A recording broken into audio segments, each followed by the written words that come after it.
6.5 years ago, we got together in a little room and we said, what do we want to do? We want to play together, we want to see the world, we want to love women, we want to make people happy. And the first song that we managed to get together goes something like this.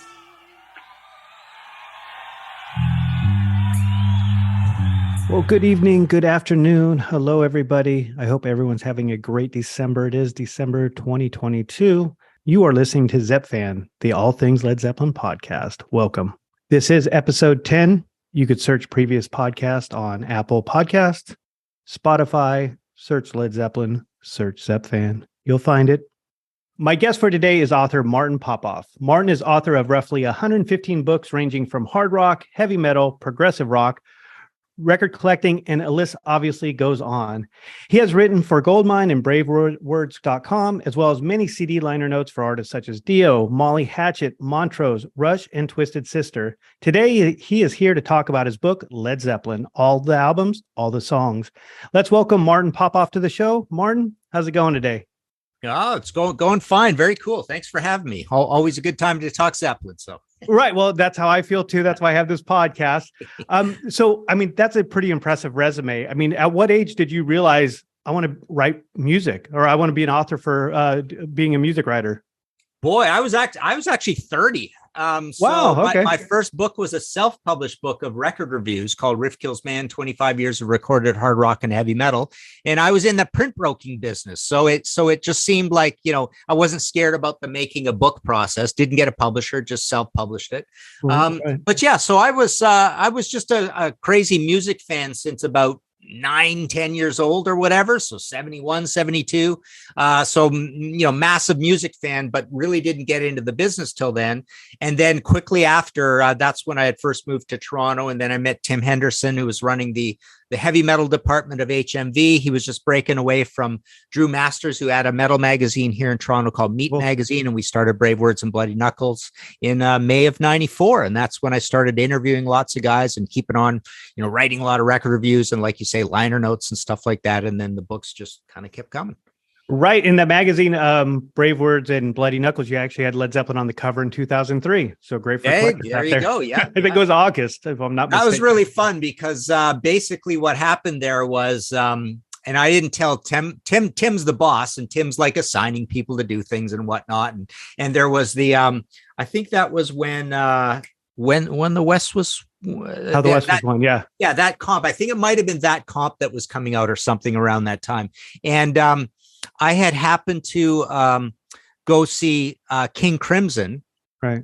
Hang on, wait a sec. It was either a combination of getting to. Actually, no, that was it. So it wasn't when I got to meet John Paul Jones when I went and saw King Crimson with John Paul Jones backing up. John Paul Jones was opening. Yeah, I think I got a surprise phoner, and I hadn't even told Tim this yet. So I interviewed John Paul Jones for one of his solo albums. I think it was Thunder Thief at that time. Yeah, that was the one where he's touring with King Crimson. Yeah, so it must have been a combination of that, and then meeting him and getting a little more from him, because I interviewed him a little bit as well when I met him.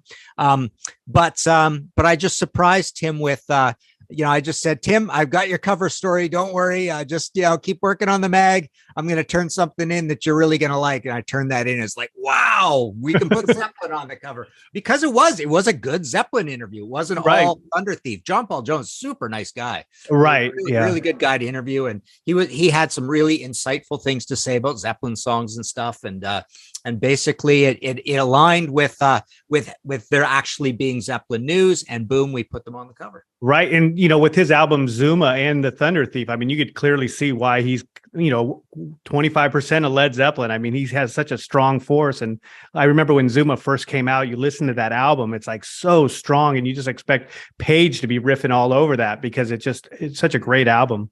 Yeah. Yeah. So really good. You have such a wealth of knowledge with music, right? You're talking about metal, you do punk, you do, rock and roll, I guess, is the genre. I mean, do you have a favorite genre that you like? Not particularly a genre. I have favorite bands across a lot of genres, but yeah, I was a big punk guy. I've in recent years, I've been getting into post-punk a fair bit. I'm a pretty big prog guy. It's mostly Zeppelin. I mean, mostly classic rock, the stuff I grew up with, right? I mean, it's the key albums from that sort of 1976 through to the end of the new wave of British heavy metal, that era. Those are all my favorite bands, right? But yeah, I mean, my list of favorite bands is a pretty boring list. It's a bunch of bands you would sort of expect that are massive bands, right? But yeah, I would say if there's one genre I like the most, it's dad rock. Well, what is dad rock? Like yacht rock, or is it just old school Zeppelin? To me, dad rock is just anything super old. I mean, I guess I'm I would say most of my favorite bands are bands that were huge in the late 70s. Okay. And that includes punk and metal and all that other stuff. Yeah. I mean, I don't have too many punk bands that are favorite bands because most of those bands didn't put out 10 albums, but the Clash would certainly be up there. Right. But, I often cite the likes of Blue Oyster Cult, ZZ Top, AC/DC, those kinds of bands. Not Zeppelin. I wouldn't put Zeppelin in my top 7 or 8, I don't think. Is that right? Okay. But yeah, I think Deep Purple, Thin Lizzy are definitely up there quite often. I think I went on a video show and said Thin Lizzy recently, but I've been known to say AC/DC or ZZ Top as well. Yeah, it's a mood thing too, because I mean we've heard those songs so many times. It just depends on if you heard it on the way to driving somewhere or something like that. That sparks interest for me. Whenever I hear a Zeppelin song, not only, and you may do this now since you've written a book, but when you hear that song, you don't hear just that song. You think of the backstory of it, where they're at recording, what they're doing in their lives at that time. So there's so much involved when you, as an author, I would imagine, write about a band. There's so much involved when you hear a song now. Yeah, and with Rush, I think of work because I've done 6 Rush books. So, right. Well, so I mean, 115 books. That's pretty impressive. What are some of the most popular ones? I would imagine Rush would be one of them. Well, this Zeppelin one is one of my favorites because it's beautifully put together. It's hardcover, It's color throughout. And what I really like about it is that I essentially analyze every single song start to finish. So I did the exact same thing with the same production values for the same publisher on The Clash. So that's my second favorite book. And just recently, even though it's not much to look at, it's just like a trade paperback, but I've done the exact same thing again with the band The Damned. So literally those 3 books are my favorite books. For something about just being able to sit down and write 400, 500 words on every last damn song is a really satisfying exercise. Okay, well, talk about how this comes about. This Led Zeppelin book, for example. Does the publisher have the idea? He's going, I want to go to Martin and have Martin write it, or do you have this idea and shop at other publishers? Yeah, well, with this publisher in particular, my editor over there, Dennis Pernew, he's an awesome music fan himself, and they sit around and come up with ideas. So quite often, these ideas have come from the publisher. In fact, I've just done. What are we calling Bowie at 75. So nice. my latest very plush book comes in a plastic slip cover with felt on it and screen printing and a 2 fold out pages and an envelope with a retro poster in it, repro poster. So this at series, other people have written some other ones, and I've written another one as well. I've done AC/DC at 50. So this whole, this is like 75 career highlights. That's their idea. I think this All the Albums, All the Songs thing was also their idea. And then I've also done a series of 5 books for them called Album by Album, where I've gone and assembled a panel of 10 or 12 people, and they wanted me to try and get some celebrities and essentially do a Q&A on every studio album. And that was their idea. So I've had some ideas as well. And they've had other ideas that aren't great ideas, like the illustrated history, where it's more like, okay, we just want, a book of this many words and the history of the band. Right. But yeah, I love that they actually have these ideas, these concepts, because they've already vetted them with their salespeople and they know it's going to work, or they think it's going to work enough to just say, hey, do you want to do the one on this band? And yeah.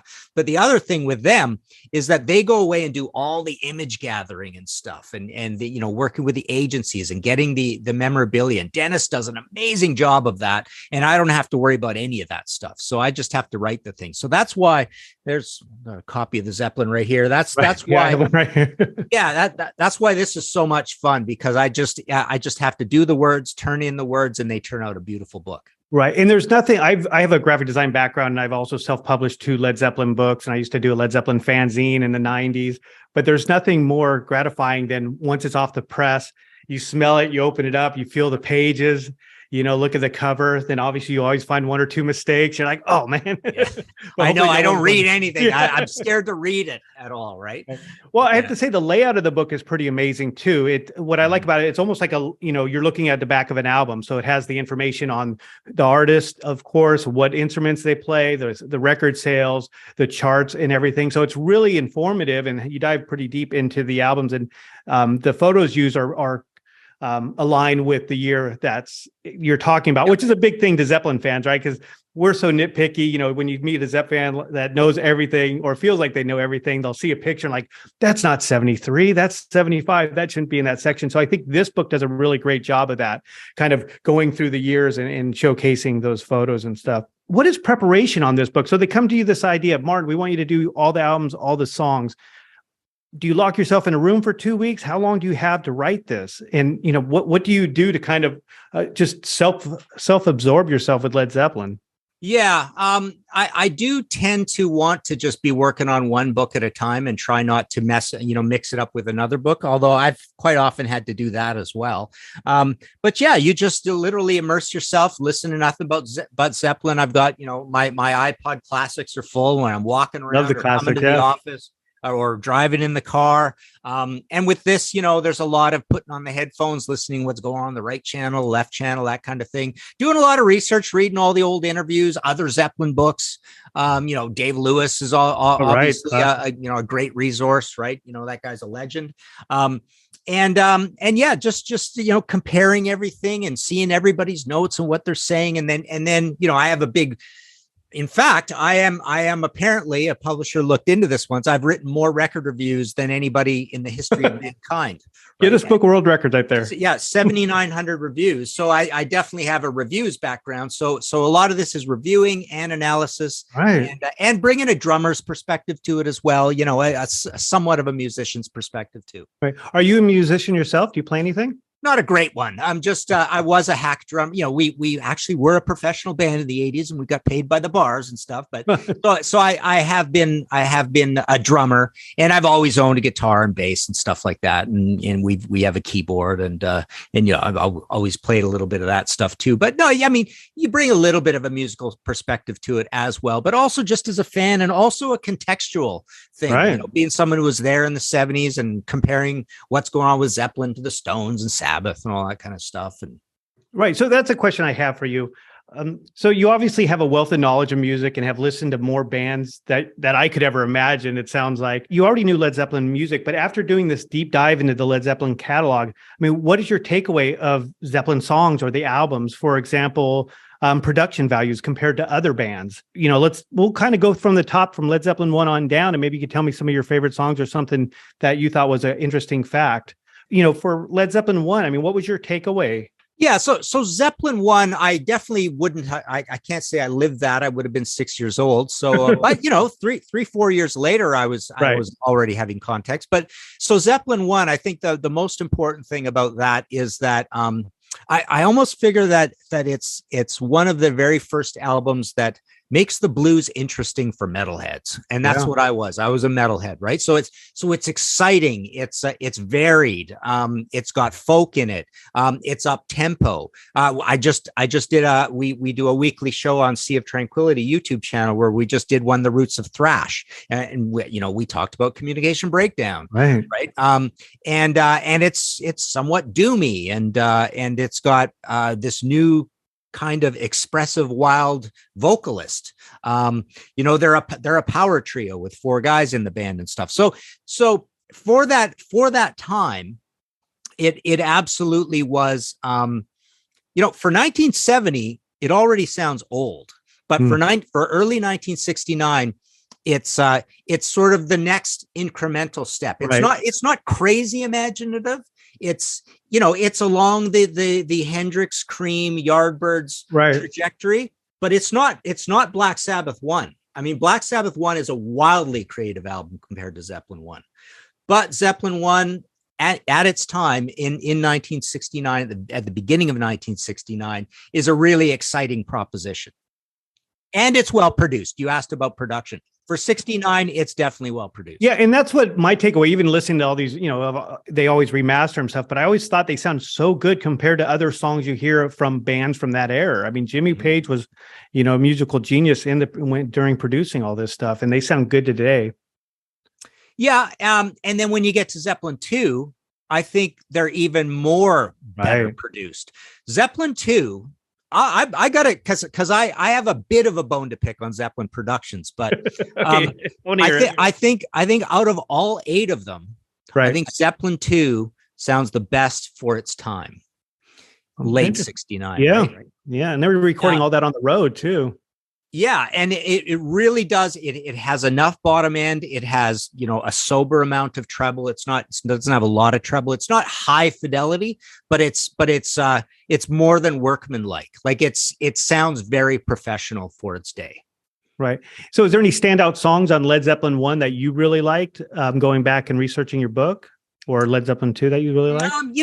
Nothing that particularly, having to go play them again for the book. But I have always liked How Many More Times. I've always liked the Communication Breakdown. On Zeppelin 2, I still think Whole Lotta Love is the standout.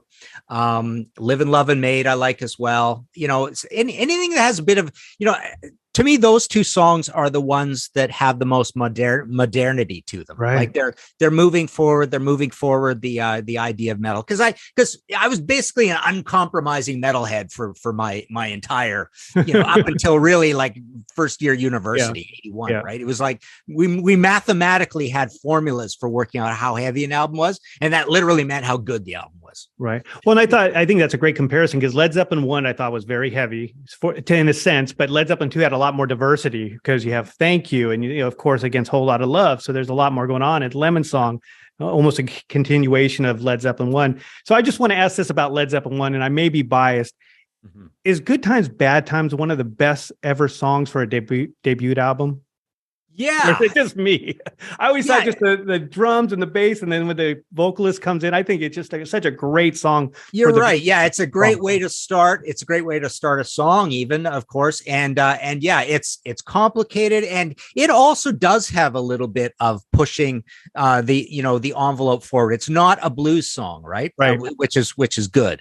I think in terms of like being modern, right? So I think it does actually have a good, important place, even in the story of heavy metal. Right. Yeah, that's just a classic song for a great debut album. So Led Zeppelin 3, your thoughts on it, production and so forth? Okay, production-wise, don't think it's a great production. And even for 1970, I don't know if particularly it's an amazing production. I love the album to death. It's my second favorite Led Zeppelin album. Love all the mellow stuff. Love all the heavy stuff. In fact, I very often put in my top 5 songs by Zeppelin of all time, Friends and Celebration Day. Right. I think Celebration Day is their most kind of complicated short song. And I love Friends. Friends is just so spooky and cool, and just, when Jimmy rises to that Nick Drake level of acoustic complication and playing, like I honestly think Nick Drake in Concentration, what he did across those 3 albums, is actually better than what even Jimmy Page did on the acoustic guitar, right? But to me, that's an amazing thing there. I love Immigrant Song. I love Out in the Tiles. And yeah, the whole mellow side as well. So it is my second favorite of all of them. Oh, cool. And that album took a while to catch on with fans too. It was just, especially coming off Led Zeppelin 2, I don't think everyone got it, especially considering it being a softer album, even there's a lot of heavier songs on there. I love Since I've Been Loving You too. That's a great bluesy song. And I don't know if you dove into the live side of things doing this album, but that's one of a classic Led Zeppelin live song. So for blues, it's great. Yeah, and it's the touch of John Bonham that's amazing on that. Right, song. and you get the squeaky pedal in that, and it just live and live as well. But and you're right, it was it shocked people at the time because it was so much mellower than what had come before. Right. So let's dive into the big one. Led Zeppelin, I guess Untitled they call it. Led Zeppelin 4, Zoso album, whatever you want to call it. What do you call this album? Yeah, I call it Zeppelin 4. Right. Yeah. Easier that way. Yeah, and I think it's an amazing album. It would be my third favorite, and if I had to like stand off and be objective and try to like go along with the world, you would almost say it's the best one. Right.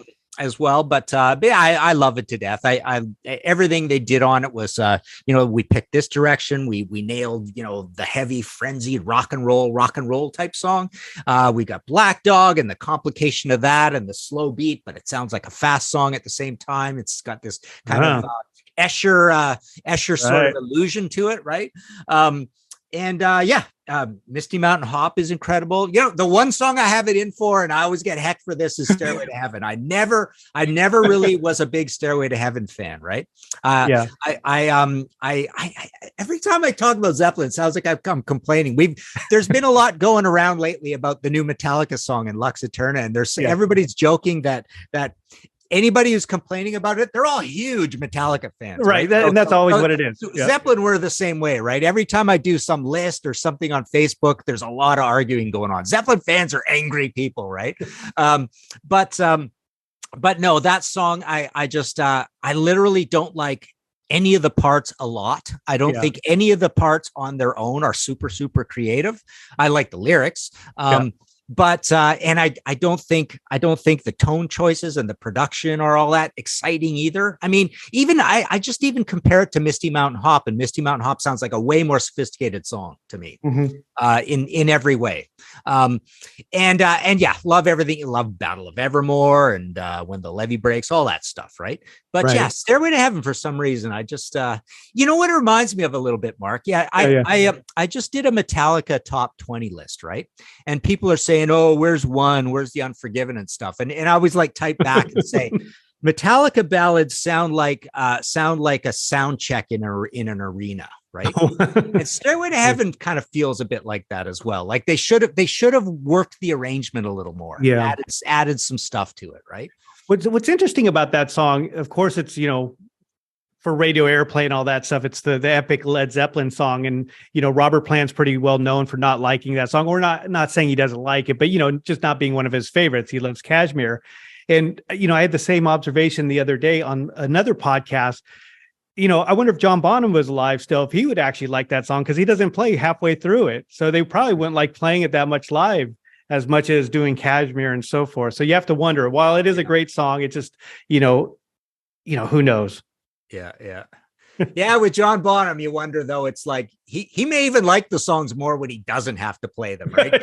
Gives him extra time to throw up in a bucket or something. The acoustic set and stuff. All right, so let's move on to Houses of the Holy. I thought Houses of the Holy was always a very unique album for me, because if you look at the band's history, I mean, they played and they toured consecutively up to 1973 and so forth, took the break, and then by Houses of the Holy, they were at their peak. They conquered the world, and this album to me really reflects that. Like, it's just a very happy album and stuff. So I'm just curious, what's your thoughts on it?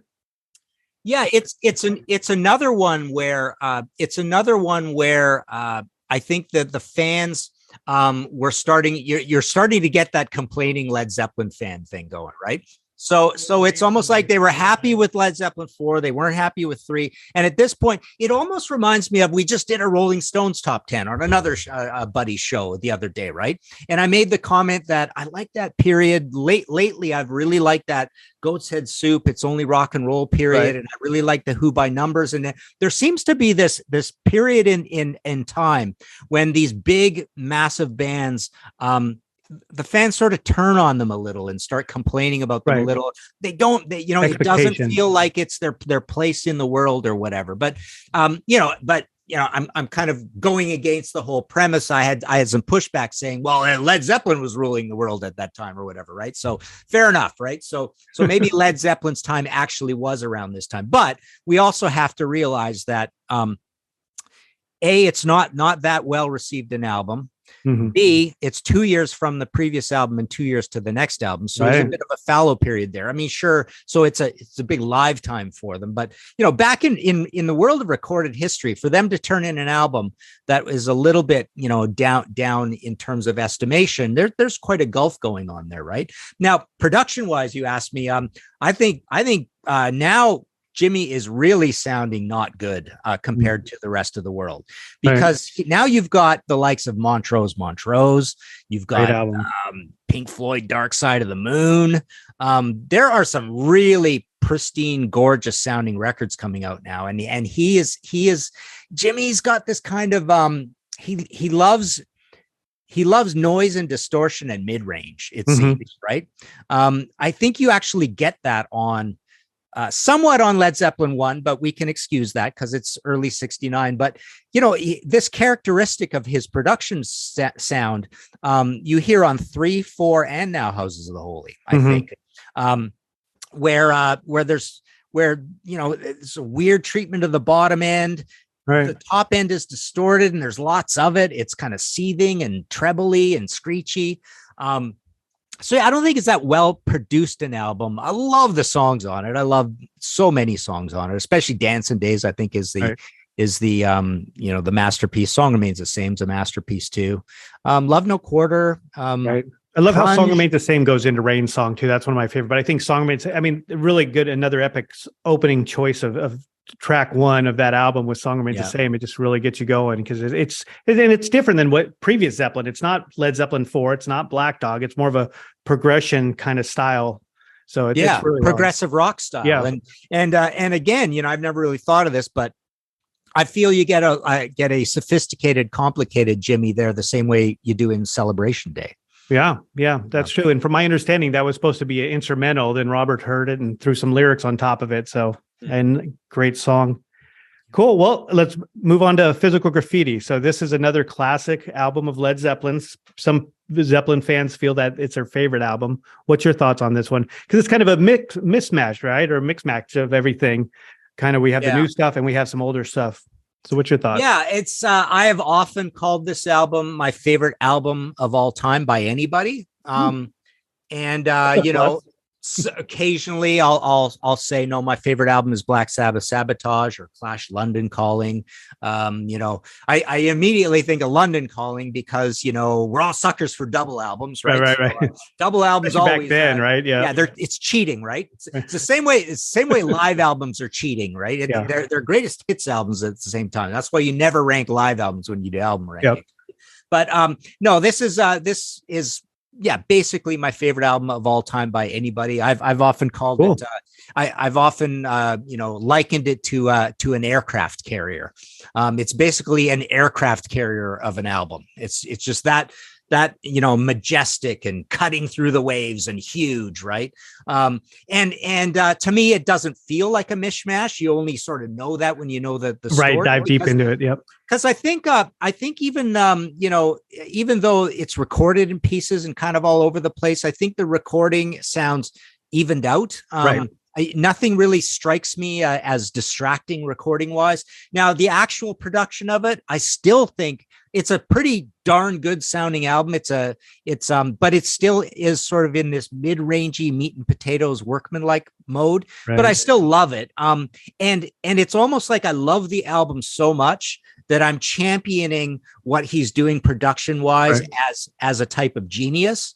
And, you also do hear all the time producers say things like records are designed a certain way to sound good on certain types of radio technology and AM versus FM and all that kind of stuff. So, and you can almost get it from this because I've heard producers say that about albums that are quite squashed into the mid-range before the volume wars of today or whatever, but just when you made a mid-rangey sort of album, right? But yeah, I love everything about it. I've often called In My Time of Dying my favorite Zeppelin song of all time. Love Kashmir, of course, as well. Love Rover, Houses of the Holy, Custard Pie, so much of it. Sick Again, right? Night Flight, Wanton Song. And you're seeing Plant's vocals kind of change at this point too, because before he had the highs and stuff like that. Now he's still working with what he has, but it's just different now. And it's more into the tracks where sometimes you can't hear the vocals as much or make out what he's saying, where like Led Zeppelin 2 and Led Zeppelin 3, you could understand every word. But when it gets to Physical Graffiti, it's a little bit harder to hear what he's saying. Yeah, he's got this kind of like world weary, congested quality about it, right? It's a little muddy. And he sounds a little almost even more emotionally pained about things, right? When he's singing. Yeah, it's it's an incredible album with the long songs, the progressiveness, then the short songs, kind of lighter material as well. But I think mathematically speaking, that or 4 are the heaviest albums they ever made. Yeah, I think that's a good assessment. I love it. In My Time of Dying, it's one of those when it comes on, it's like, oh, it's because it's so slow a little bit. Like, do I want to listen to this? But midway through, you're like, oh yeah, this is a great song, and it's the longest Led Zeppelin song, if I'm not mistaken. Yeah. So really cool. Yeah, I think that's a classic. So now we go Physical Graffiti. Now we go into Presence. So for me, Presence, I've always considered this a Guitar Army album because it's all Page. I mean, Plant, because everything he was going through, vocals were never, or the lyrics were not as strong as previous albums. But I always thought just the way this is produced and Page is just in your face on all these songs. So what's your thoughts on it? Yeah. So this is one where this is an album that I don't quite like as much. And at the time, I'm 13 years old. I'm a little bit in that, I think that the younger bands are doing a better job, and you want bands of your own generation, and you feel Led Zeppelin's a little old. And to me, I distinctly remember 1976 feeling that they sounded a little tired, because what comes out for, if you're a metalhead at that time, right? Well, let's start right at the top. The masterpiece of 1976 is Judas Priest's Sad Wings of Destiny. And you listen to that and you compare it to this, and they're just like running laps around Zeppelin in every way you can imagine. Performance, production, songwriting, sophistication, everything, right? And then in Zeppelin's wheelhouse, you even have Aerosmith with Rocks. Right, a great album. Gorgeous, huge sounding album, complicated, catchy, accessible. So I definitely remember, and then you had Rainbow Rising. If you wanted to be on Rainbow Rising, I remember as kids, we felt that it was the first album we'd ever heard that had no mellow songs on it. We were like jumping up and down for joy. It's like, I can't believe it. There's not a single song on this that isn't heavy metal, right? Yeah. But the production on Rising and on Presence are the same. Right. But those other two albums are gorgeous sounding compared to this. And Judas Priest is just a little baby band on a small budget, no money, and they turn in Sad Wings of Destiny. So when you're a snot-nosed kid and you're a metalhead and you're 13 years old and you hear these albums and then you hear what Zeppelin's doing, it sounds like a bunch of old folks. Because there's a lot of blues on it, and the heavy stuff isn't all that heavy. Yeah. Even Achilles' Last Stand. Yeah. And, I even remember, like, if you're a metal guy, and basically, frankly, if you're a Zeppelin guy, you think Achilles' Last Stand is the album's masterpiece, right? But even that, it just, even that for a heavy metal song on that album seemed a little forced. Like they were trying to stay in that league, stay in that market or that lane, and coming up with this epic sort of thing. The same way Iron Maiden got that way with their long songs eventually. Well, music was totally changing at that time too, from mid 70s on to, 75 to 85. I mean, everything just completely did a 180 for music. So yeah. I could see how that would happen, especially being in that at the same time. But I do like this idea. I've never been able to shake this opinion, and I've had it since I was a kid, that basically, Aerosmith was the baby Led Zeppelin, and they were doing a better job at it. Right. Well, I think Toys in the Attic and Rocks are two of the best albums of all time, too. I love Rocks. I think that Rocks is an amazing album. And then Toys in the Attic songs itself is just a great, too. Yeah. And, they're on their third album. They're young. It's 1975. Exactly. And you listen to the variety and how good a job they do on that. And you compare that to Houses of the Holy. It's like, these guys are kind of better. Yeah. Because exactly.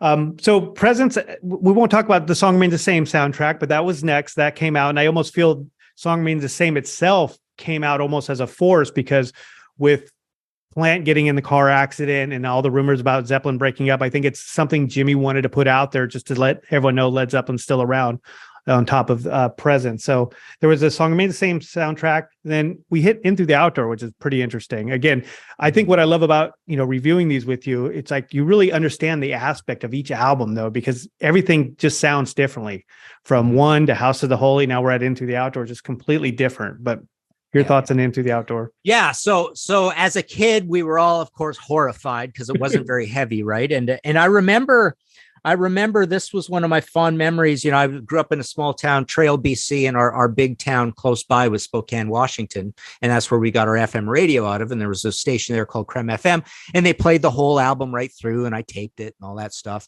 And, it was very exciting getting a new Led Zeppelin album. I would have been 16 years old at that point. Liked it enough at the time, was shocked, love it to death now. It's right. One of my favorite Zeppelin albums. I've often, and this is a bit of a contrarian point of view. You're not supposed to love this album as much as you do, but I absolutely do. I put Carousel Alhambra way up the top of my list. It's in my top 5 or 6 Zeppelin songs. Like that hidden Led Zeppelin song not a lot of people talk about. Yeah. And I like In the Evening, and the mellow stuff, the bluesy stuff, Southbound Suarez, I love it as well. I love the keyboardiness, the joyousness of it. It's a happy album. And the production on this one is kind of interesting. So when it comes to the production on this, it still sounds like some version of Old School, but it sounds like a really good version of Old School, and it also sounds like a unique and distinct version of Old School. Like what Jimmy does to the drums is really kind of vital and powerful. I think the guitars, you're starting to get that weird sort of coagulated, I have the Flu guitar sound that Jimmy has on Outrider and the 2 Firm albums, and you get that here. And you got a hint of it on Presence, but not so much. But here's where it really comes to life. So that's interesting. The cymbals, everything sounds really kind of interesting. It reminds me a little bit about, how searching Metallica is about their productions. And when they did Load and Reload, and they found something very different, or Saint Anger, or the Fleming Rasmussen, the And Justice for All, that band really thought super hard to go find something interesting and strange. And I think this is the first time that Jimmy finds something interesting and strange. It's a little bit of a different production, but it's still accessible. I love the production. And I don't think anybody's ever produced a record that sounded quite like that ever again or before. Yeah, it's interesting because it's not a guitar forward album of Jimmy Page in your face type deal, because it's like definitely a John Paul Jones album, a lot more keyboard heavy. So it definitely has a good feel to it. So let's wrap up the whole catalog. Now we're at Coda. Talk about a mismatch of everything. So what's your thoughts on Coda for being the last album, the swan song? I loved Coda. I do too. So Ozone Baby and Darlene were both In Through the Outdoor things, right? And and to me, you could have put those on. Everybody talks about switching out songs for those, and Wearing and Tearing, right? I love Wearing and Tearing. I didn't really have respect for it till I saw Plant and Page played it at the Nebworth 1990 thing, and they played it live. And then I had a lot of respect for that song. So it's a great song. So those 3 were all In Through the Outdoor outtakes, right? So you think of take, everybody plays this game of take the songs you like the least on In Through the Outdoor, pop those ones in, and you would just love that album to death. I love Ozone Baby, and Wearing and Tearing is obviously the heaviest song out of all. What are we at? 11 songs maybe in total now. With In Through the Outdoor and the outtakes. And then they've got We're Gonna Groove, which is a good heavy early one. That was cool to hear on there. What else is on there? I Can't Quit You. Don't care about that. And then Bonzo's Montrose, right? So those are 2 kind of fillery for me. And so what's left? Another original, another good original, I think, of some sort. Funny. What is it? Where's my Coda? Because there's only 8 songs on it, right? So Walter's Walk Yeah, Walter's The other Walk. one, So yeah, that's yeah. also really good. That's right. And Poor Tom's on there, which is amazing. Right. Yeah. So Poor Tom's really good. Yeah. it's I generally like that album quite a bit. I just because it is a mix of everything versus, as I mentioned earlier, usually the albums have, a certain feel to them, but that album's just kind of all put together. So it's really well, cool. yeah, you don't really consider it a studio album. I mean, we know what it is, right? It's a rarities album, right? So it's not Physical Graffiti. It's not the same kind of put together that Physical Graffiti is. There's super old songs and then super recent songs on here, and they all sound very different. But yeah, I think Bonzo's Montrose and I Can't Quit You Baby are really the only weak links on it. Granted, there are only 8 songs, but the other 6 are all bangers. I mean, I think they're great. Right. Yeah. Well, so researching this, did you dive in? And what's your thoughts on the companion disc that came out with the Super Deluxe box sets? Do you have any thoughts on those? Yeah. So when this book first came out, we left that material out.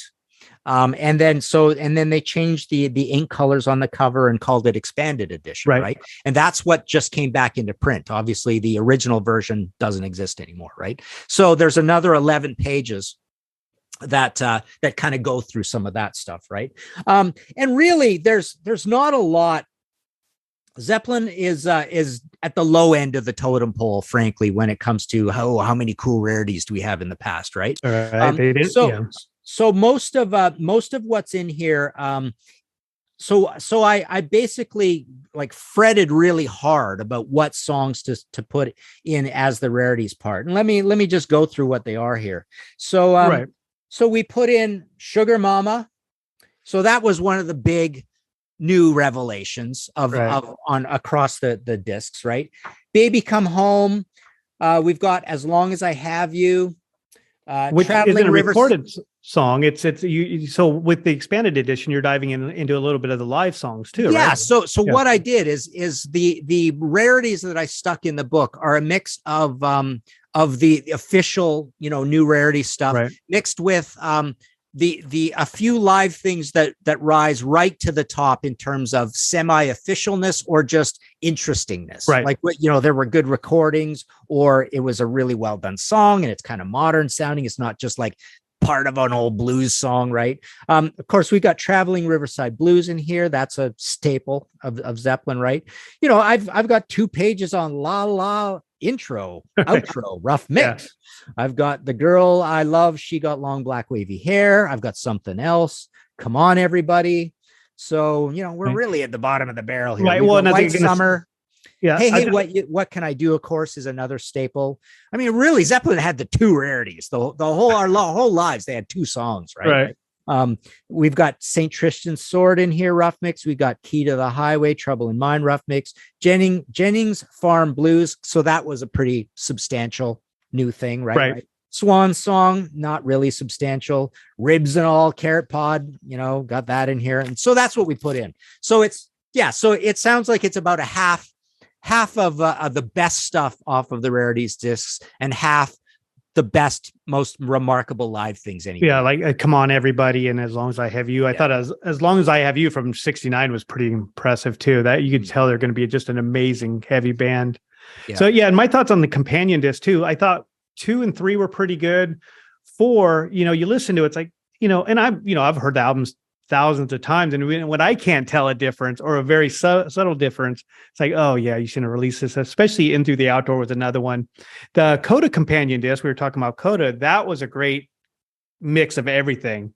So because they had the they just kind of, that was everything left they put on that one. They did the Hey What Can I Do, Traveling Riverside Blues. So that one I really liked a lot. Yeah, this is just a band, unfortunately, that didn't have a lot of extra material at any point, and so many bands do. I mean, it's amazing if you go on YouTube and even look up Aerosmith. You think of Aerosmith as lazy people, right? The albums are far apart. And you hear all the stories about Steven Tyler and the drugs and that, and doing the lyrics at the last minute. Man, every time they went to make an album, though, they put together so many songs, and you could go through YouTube and if you got real good search fingers, you could find so many totally finished, complicated, well put together songs by that band, right? But Zeppelin, Rush is the other famous one. Rush is even worse than Zeppelin. There's even less out there, right?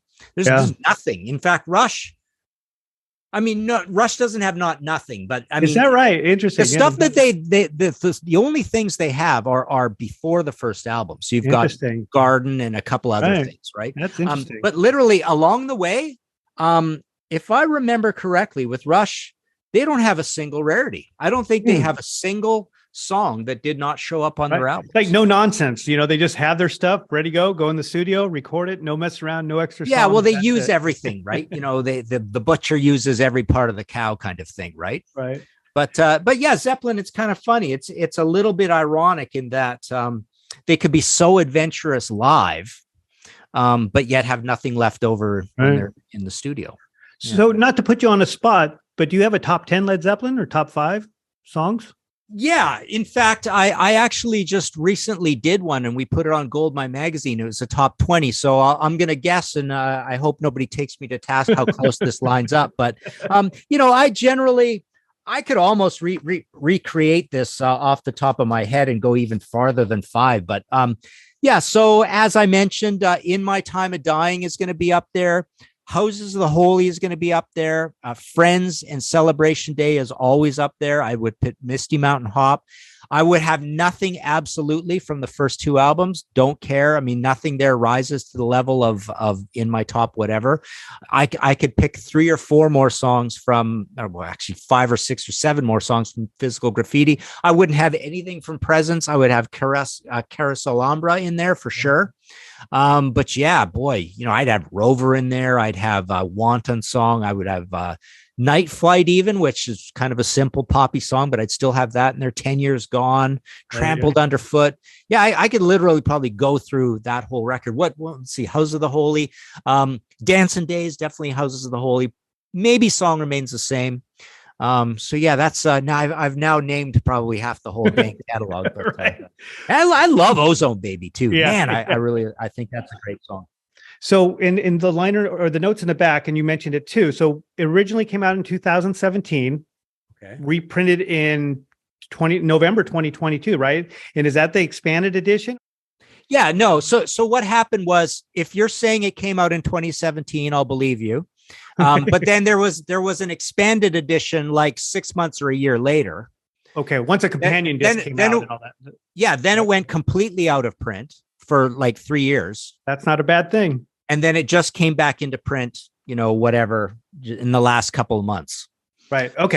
So that's how that works. The expanded edition first came out quite soon after the original edition, but then they were just gone for a long, long time. Where and what happens there is the publisher basically makes a calculation how many copies we think we can sell, and we can't sell quite enough to like literally make that huge commitment of putting it back on the presses and doing that whole thing. Right. And as I was reading some of the songs in the book, and I was thinking this would be a great trivia game for Zeppelin fans. So take the song that you wrote about, leave the song title out and saying, hey, this is the song. Guess the song.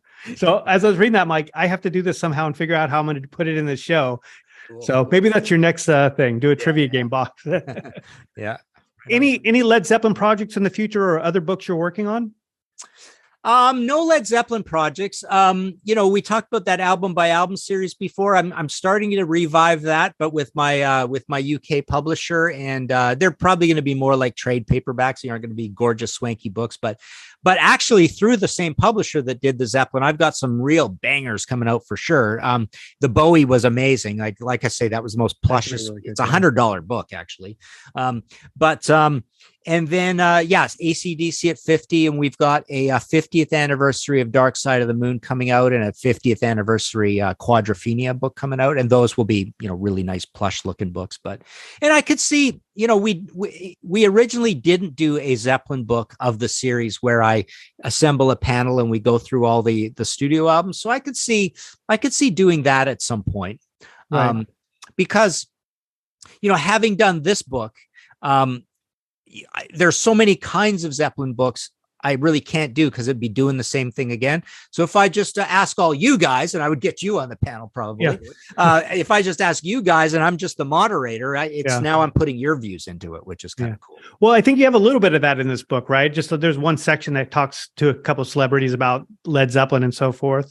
No. So the way I do it in this book and in this series, that's the other thing. So every album's got an intro where I definitely get my whole say. And then what you're referring to is I do have 2 or 3 kind of pull-out sections, right? Where like I've got the interview with Aubrey Powell and I've got my John Paul Jones stuff in there and stuff. So there are these feature sections, but yeah, my whole say is this.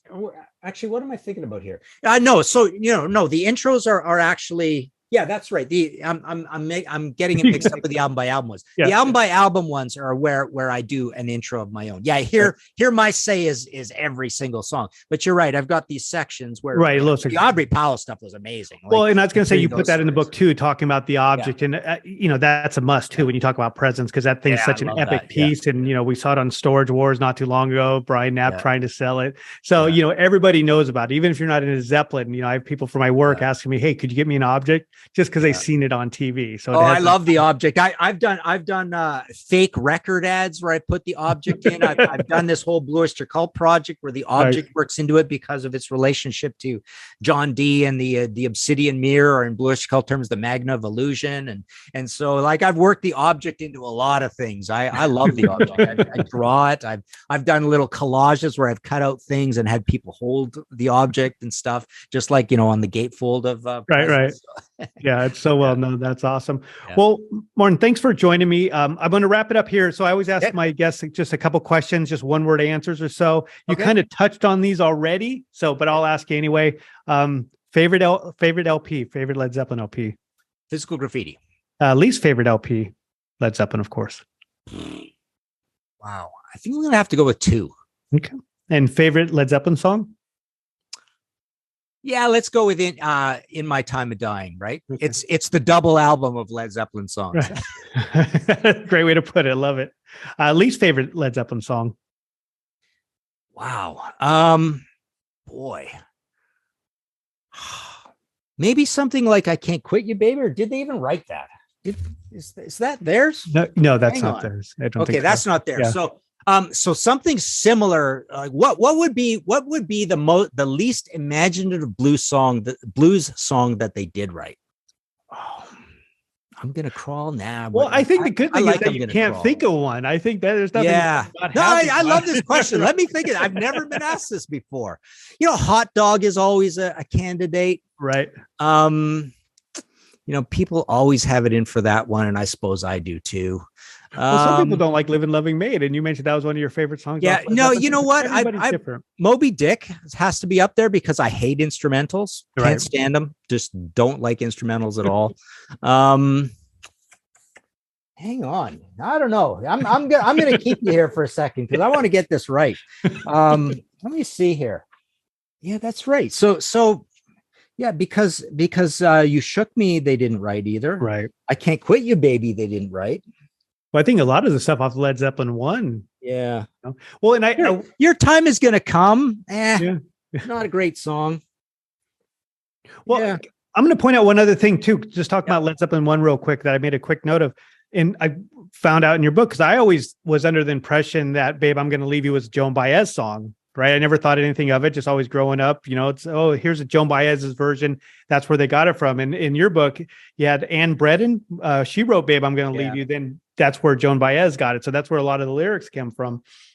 Yeah, so I found that really that whole plagiarism thing is 2, 3, 4 steps, traditional, non-traditional, right. Semi getting the title right. The lyrics are half wrong. The lyrics are half right. What was I going through? I was doing some exercise where I had to go revisit some of this Zeppelin live stuff. What the hell was that for? But anyways, I realized how complicated it is. How many times, like all those times, in the early 70s, all of those, blues medleys that they would do, right? And the stuff that they would throw in, and then something would come up off the top of Robert's head, and he'd drop a lyric on top of that, and they'd go for 2 verses of that and go somewhere else, right? Yep. So, talk about a rat's nest of trying to get the credit straight on any of that old stuff, right? Yeah, I agree. So, and then, did you get the least favorite song? You know what? Let's go with Your Time Is Gonna Come. Okay, cool. And then finally, should they have continued after the O2 show? in 2007. Wow. I thought you were going to say, should they have continued in 1981? After the O2 show. So you mean playing live or Right? Yeah. Should Should they have done a Led Zeppelin tour as just a one show? Yeah. You know what? I almost couldn't care less about them playing live. I would have loved to seen an album. I'm an albums guy more than a live concert guy, right? So, I would have loved to seen them continue. I got to tell you, I get in trouble for this one too. This is a really big one. I'm going to get in trouble for because I've said this before, but and it's a long, complicated story about how records are made to be broken and things get better and better and better and better over time. I think Jason Bonham has everything his dad had plus another 70 or 80%. Like I listen to those Black Country Communion albums or Jason on the Zeppelin stuff or Jason playing with UFO and the things he does. He's got to be, he possibly could be my favorite drummer of all time. So yeah, you don't have a weak link on the drum stool. That's for sure. Yeah. So yeah, I would have loved to have seen another album for sure. Well, speaking of albums, what you have a thought on the Jimmy Page, Robert Plant album that they did, Walking into Clarksdale? So they finally got back together in 95 and 96 and they released this album. Do you have any thoughts on that? Oh my God. Do I ever? I mean, I literally consider that the Lost Led Zeppelin album. I love it to death. I think it's a masterpiece. And I've never actually done this in print, but it would be a cool exercise to do on Facebook and just watch the Flame Wars. But I would almost put, if I was to mix everything together and start ranking these albums, I would probably go Physical Graffiti, Principle of Moments. Absolutely. Those are 1 and 2. No doubt about it. There's a big gulf after that. And then, Walking into Clarksdale and In Through the Outdoor and 3 would be fighting it out for the next slot for me. I just love that album to death. I think it's great. Right. Well, I'm a big fan of Fate of Nations. I always thought that was a really good album. That's amazing too. And even the first one's good as well. Pictures at 11. Yeah. But Principle of Moments, I went decade, 15 years I was calling anybody who wanted to hear. I was calling that my favorite album of all time for like over 10 years. Cool. Nothing wrong with that. Well, Martin, thank you so much for joining me. I think we could do another episode just talking about albums next time, go through all the solo stuff, because I'm a big fan of the solo stuff. So I could always talk about that too. So excellent. Perfect. I don't have anything else. Any last plug for the book? Anything else you want to say about it? Not in particular. I mean, a big part of my income is being a mail order guy of my own stuff. So everything that's in print, I have copies of, and I sign them and send them out of my office. So you can go to martinpopoff.com and I ship them out within a day or two. So anything that's in print, I have copies at martinpopoff.com. Perfect. Well, thanks, Martin. Thanks for joining us. Yeah. Thank you, Mark. This is fun. Well, thanks again, Martin Popoff, for joining me to discuss his new book, Led Zeppelin, All the Albums, All the Songs, the expanded edition.